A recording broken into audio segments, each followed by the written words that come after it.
அதாவது ஒரு தெய்வம் தனது பக்தனுக்கு எப்படியெல்லாம் உத்தரவுகள் பிறப்பிக்கின்றன, ஒருத்தரை வச்சுட்டு எப்படியெல்லாம் காரியத்தை சாதித்து கொள்கின்றன அப்படிங்கிறதெல்லாம் ஒரு பூர்வ ஜென்ம கொடுப்பனை இருக்கணும். ஒரு கோவிலுக்கு போகிறதுக்கே நமக்கெல்லாம் ஒரு கொடுப்பனை இருக்கணும்னு சொல்கிறோம். ஒரு பிரதோஷமாப்பா இன்னைக்கு கோவிலுக்கு போகிறது ஒரு பாக்கியம் கிடைச்சது, கபாலீஸ்வரர் கோவிலில் உட்காந்து பிரதோஷம் பார்த்தேன் அப்படின்னு சொல்கிறதுக்கே ஒரு பாக்கியம் வேணும். அத்தனை சுலபமாக சென்று விட முடியாது. ஒரு ஆலயத்தில் ஒரு திருப்பணிகளை மேற்கொள்வதற்கோ, ஒரு ஆலயத்தில் உழவாரப்படி செய்வதற்கோ நமக்கெல்லாம் ஒரு கொடுப்பனை இருக்கணும். ஒரு ஆலயத்தில் கும்பாபிஷேகம் பண்ணுகிற பொறுப்பு ஒருத்தருக்கு கிடைக்கிறதுனா சாதாரணம் அல்ல, அத்தனை சுலபமாக கிடைத்து விடாது.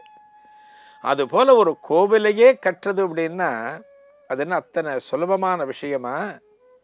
ஒரு வீட்டை கட்ட முடியல, ஒரு சாதாரணமான வேலையை செஞ்சு முடிக்க முடியல, ஆனால் மிகப்பெரிய ஒரு கோவிலை கட்டுறோம் அப்படின்னா அது கடவுளுடைய செயல்.